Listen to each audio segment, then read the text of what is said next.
जिसकी अर्जी हम लोगों ने लगाई है। नवंबर महीने में हम लोगों की भी अर्जी की सुनवाई होनी है मुंबई हाईकोर्ट में। तो उसके पहले देखिए क्या सब खेल चल रहा है। बहुत कंसर्टेड अप्रोच के साथ ये खेल चल रहा है। आप देखते जाइए। जुलाई में हम लोगों की तारीख थी मुंबई हाईकोर्ट में। जुलाई के तारीख को उठा करके नवंबर में डाला गया। नवंबर में अब वो हमारी सुनवाई आने वाली है। उसके पहले इस पूरे प्रकरण को, केस को इतना कमजोर कर दो, इतना कमजोर कर दो कि लोगों के मन मस्तिष्क में इसकी चर्चा ही ना हो। मिड अक्टूबर लास्ट वीक में सुप्रीम कोर्ट अप्रोच किया जाता है और एक कमजोर केस को लेकर के सुप्रीम कोर्ट अप्रोच किया जाता है और सुप्रीम कोर्ट का वर्डिक्ट आता है। उसके बाद मीडिया में अपने हिसाब से खबरों को प्लांट करवाया जाता है कि रिया चक्रवर्ती को सुप्रीम कोर्ट से भी बड़ी राहत मिल गई, हाई कोर्ट से भी बड़ी राहत कुछ नहीं मिली है। ध्यान रखिए, एक लुकआउट नोटिस जो रिया चक्रवर्ती के खिलाफ लगा हुआ था वो सिर्फ कैश हुआ है। ना तो इस केस से वो बरी हुई हैं, ना इस केस का अभी ट्रायल शुरू हुआ है, ना इस केस में सीबीआई ने उनसे अभी दोबारा पूछताछ शुरू की है, ना सीबीआई का कोई चार्जशीट आया है। केस वहीं का वहीं है। 2020 में जहां पर केस था वहीं का वहीं है केस, ध्यान रहे। लेकिन कैसे इसको प्लांट करवाया गया कि रिया चक्रवर्ती अब पूरे प्रकरण से बाहर हो गई है। जिस प्रकार से आपको याद होगा कि जब रिया चक्रवर्ती बेल पर छूट करके आई थी तो उन्होंने इस प्रकार से पोर्ट्रे किया कि हम इस केस से ही बरी हो गए। बेल पर छूटना, केस से बरी होना, दोनों अलग अलग बातें हैं। कस्टडी में थी, वो कस्टडी उनका पूरा हुआ, पूछताछ पूरी हुई, पूछताछ के बाद उनको जाने दिया गया। ये एक नॉर्मल प्रोसीजर है। लेकिन इस पूछताछ से जो उनको बरी किया गया, जेल में जो पूछताछ हुई, क्योंकि वो एविडेंस डिस्ट्रॉय कर सकती थी उस दौरान, नारकोटिक्स का बहुत गंभीर केस था उनके ऊपर, उनके खिलाफ। तो उसके बाद जब पूछताछ पूरी हो गई तो फिर उनका एक प्रोसीजर खत्म हो गया, वो बेल मिला उनको। उस बेल मिलने को रिया चक्रवर्ती ने प्रचारित किया एज इफ कि she is already come out from the case, which is not true. She is very much in the case, she is accused, she is a bona fide accused. इसीलिए हमारे उन दर्शकों को बिल्कुल भी घबराने की जरूरत नहीं है कि रिया चक्रवर्ती को रिलीफ मिल गया। ये जो मेनस्ट्रीम मीडिया है वो क्या क्या कुकर्म करती है, इस पर जाने की आपको आवश्यकता नहीं है। कुकर्मियों की फौज रही है मेनस्ट्रीम मीडिया और उसको हमने एक्सपोज कर दिया था कोविड के दौरान। ये मेनस्ट्रीम मीडिया है क्या, ये भी हमने आपको बताया था। किस प्रकार का कंसोर्टियम है मेनस्ट्रीम मीडिया, यह भी हमने बताया था। पूरी हिम्मत के साथ और पूरे एविडेंस के साथ मैं यह आपको, और पूरी अकाउंटेबिलिटी के साथ मैं यह आपको बता रहा हूं। कमजोर केस को मुंबई हाईकोर्ट से खींच के लाओ सुप्रीम कोर्ट, सुप्रीम कोर्ट में अपेक्षित जजमेंट निकालो, फिर उसकी रिपोर्टिंग करवाओ और इस प्रकार से रिया चक्रवर्ती की ब्रांडिंग करवाओ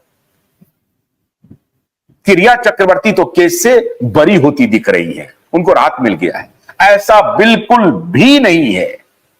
रिया चक्रवर्ती केस में बनी हुई हैं, वो एक्यूज्ड हैं, उनके खिलाफ ट्रायल चलेगा और उस ट्रायल को चलने से कोई रोक नहीं सकता। दुर्भाग्य इस बात का है कि अगर सीबीआई इसी प्रकार से ट्रायल करती रही तो निश्चित रूप से रिया चक्रवर्ती को रिलीफ मिल जाएगा। उस दिन आप मान लीजिएगा, उस दिन दुनिया की कोई शक्ति आपको कहे, आप मान लीजिएगा कि भारत की न्याय व्यवस्था ध्वस्त हो चुकी है, ध्वस्त हो चुकी है भारत की न्याय व्यवस्था और भारत की जांच एजेंसियां ध्वस्त हो चुकी है।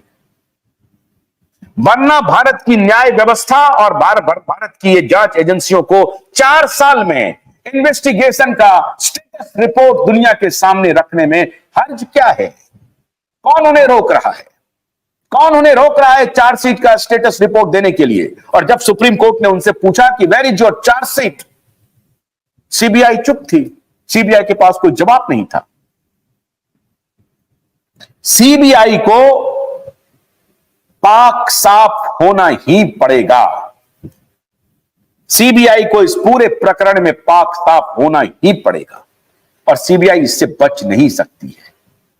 लेकिन मीडिया, सीबीआई और जुडिशरी, इसका तालमेल देखिए कितना शानदार है। मैं जुडिशरी को यहां पर बेनिफिट ऑफ डाउट दे रहा हूं, क्योंकि जुडिशरी ने जो अपना निर्णय दिया है वो बिल्कुल सही दिया है, उसमें कोई गलती नहीं है। जुडिशरी ने बिल्कुल सही निर्णय दिया है और यह रिया चक्रवर्ती का अधिकार भी है। लेकिन सवाल है, कौन इशारा कर रहा है, कौन इस पूरे प्रकरण को कंट्रोल कर रहा है, कौन कह रहा है कि आप ये कमजोर केस लेकर के जाओ? और मीडिया ने फिर इसकी रिपोर्टिंग क्यों नहीं की कि सुप्रीम कोर्ट ने कहा है कि चार्जशीट लेके आओ? चार्जशीट आपने फाइल क्यों नहीं की? स्टेटस रिपोर्ट आपने क्यों नहीं बताया? यह हेडिंग होनी चाहिए थी मीडिया में। और जब ये हेडिंग होती और फिर आप लिखते कि हाँ, रिया चक्रवर्ती को वो जो स्टेटस को रहा मुंबई हाई कोर्ट का और क्वैश लुकआउट नोटिस क्वैश हुआ है, इसका उनके एक्यूज होने पर या केस में उनके ऊपर कोई प्रभाव नहीं पड़ा है। वो घूम सकती हैं, इधर उधर जा सकती हैं, इसके लिए उनको स्वतंत्रता मिली हुई है, कोई दिक्कत नहीं, ये उनका अधिकार है। लेकिन वो केस में बनी हुई है। रिपोर्टिंग इस तरह से होनी चाहिए, रिपोर्टिंग इस तरह से होनी चाहिए, रिलीफ नहीं। रिपोर्टिंग ये होनी चाहिए कि अदालत ने सीबीआई से स्टेटस रिपोर्ट सुशांत के मामले में मांगा है, चार्जशीट मांगा है और रिया चक्रवर्ती के मुंबई हाई कोर्ट के निर्णय को बहाल रखा है। लेकिन रिया चक्रवर्ती इस केस से बरी नहीं हुई हैं। प्रायोजित तरीके से Rhea Chakraborty got a great relief, got a great relief.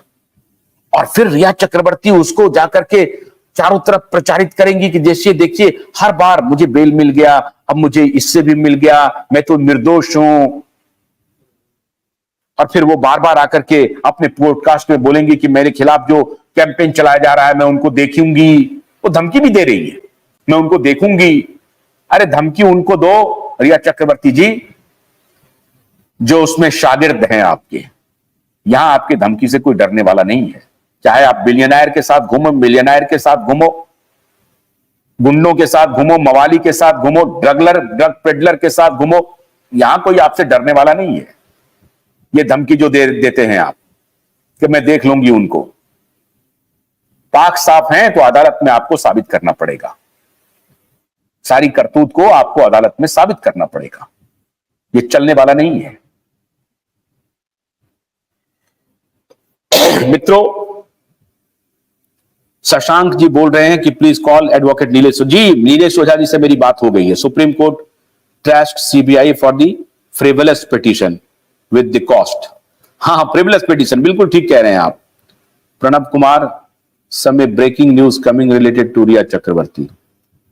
Karma never loses an address.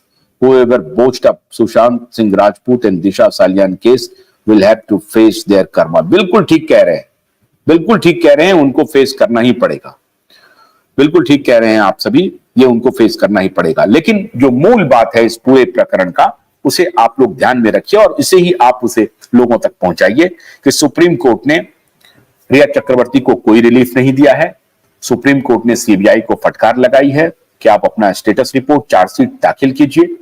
और इस तरह का सिर्फ ये जो कॉस्मेटिक काम कर रहे हैं और दिखना चाहते हैं कि आप इन्वेस्टिगेट कर रहे हैं, ये ठीक नहीं है। आप ठीक से इन्वेस्टिगेशन कीजिए और दूध का दूध पानी का पानी कीजिए। फिलहाल उनको लुकआउट नोटिस पेश हुआ है, इसका ये कतई मतलब नहीं है कि रिया चक्रवर्ती को केस में रिलीफ मिल गया है। केस में कोई रिलीफ नहीं मिला हुआ है। रिया चक्रवर्ती के खिलाफ अभी ट्रायल शुरू होना है, जांच शुरू होनी है। रिया चक्रवर्ती का जेल जाना, आप मान के चलिए, रिया चक्रवर्ती का जेल जाना तय है, वो बच नहीं सकती है। और इसे किसी भी प्रकार से सीबीआई अगर बचाने की कोशिश भी करेगी तो सीबीआई के लिए भी मुश्किल होने वाला है। इसलिए गलत रिपोर्टिंग को ध्यान में मत रखिए। आपको हमने बताने की कोशिश की कौन कौन लोग हैं, क्या क्या कर रहे हैं। इस पूरे षड्यंत्र को हमने एक्सपोज किया कि कुछ लोग हैं जो कमजोर केस को आगे बढ़ा करके उस केस को हमेशा के लिए शांत करना चाहते हैं। जैसा कि मैंने आपको कोविड के मामले में बताया कि अभी एक अर्जी लगी थी और उनको मालूम था कि यही निर्णय आने वाला है, क्योंकि वो तैयारी के साथ गए नहीं थे। तैयारी के साथ जब हम लोग गए थे तो हमने सुप्रीम कोर्ट को कहा और सुप्रीम कोर्ट ने हम लोगों की बात को स्वीकार किया था, और इसीलिए आज आपको मैंडेटरी बूटी नहीं लगा। इससे कम से कम आप बचे, आपकी इच्छा पर हुआ कि आपको लगाना है नहीं लगाना है, ये आपका प्रेरोगेटिव था और सुप्रीम कोर्ट ने यही कहा। तो जरूरी है कि जब आप सुप्रीम कोर्ट जाएं तो पूरी तैयारी के साथ जाएं, और सीबीआई इस मामले में पूरी तैयारी के साथ नहीं गई है। हम आशा करते हैं कि सीबीआई इस मुद्दे को ठीक से इन्वेस्टिगेट करेगी, और जो कोई भी गुनहगार है उनको सामने लग रहा नहीं है गुनहगार तो कोई बात नहीं है, इसे आपको साबित करना पड़ेगा। लेकिन अगर गुनहगार हैं तो बचना नहीं चाहिए, अगर देश में न्याय के प्रति लोगों की श्रद्धा को बहाल रखना चाहते हैं। आप ध्यान रखिए, इन्हीं सब कारणों से देश में नए नए आइकॉन बन रहे हैं, और ये मैं अदालत के सामने कह रहा हूं। अगर आप न्याय में विलंब करते रहेंगे तो लॉरेंस बिश्नोई टाइप के लोगों को आप देखते रहेंगे। ये उसी का प्रतिफल है। इस बात को बहुत गंभीरता से लीजिए माननीय अदालत। मिलॉर्ड, मैं आपसे अपील करता हूं, आपको याद होगा नागपुर का वो वाकया, जब महिलाओं की भीड़ ने सरेआम अदालत में एक गुनहगार की हत्या कर दी थी, एक एक्यूज की हत्या कर दी थी, क्योंकि महिलाओं को लगा था कि अदालत से हमें न्याय नहीं मिलेगा, एक सीरियल रेपिस्ट को। और फिर कोई मुकदमा दर्ज नहीं हुआ, ये पब्लिक डोमेन में है, किसी से छिपा हुआ नहीं है। इसलिए ये न्याय की मांग है कि आप अपनी साख को बचा करके रखिए, और सीबीआई से ये डिमांड है कि आप अपनी पारदर्शिता के साथ इन्वेस्टिगेशन को जारी रखिए। करोड़ों लोगों की आस्थाएं और करोड़ों लोगों की भावनाएं इस केस से जुड़ी हुई हैं। इस केस को हैंकी पैंकी मत समझिए। बड़ी बड़ी शक्तियां चाहे इस बीच में क्यों ना लग जाएं, लेकिन ध्यान रखिए कि ऊपर वाले जो देखते हैं ना, वो बहुत गंभीरता से देख रहे हैं।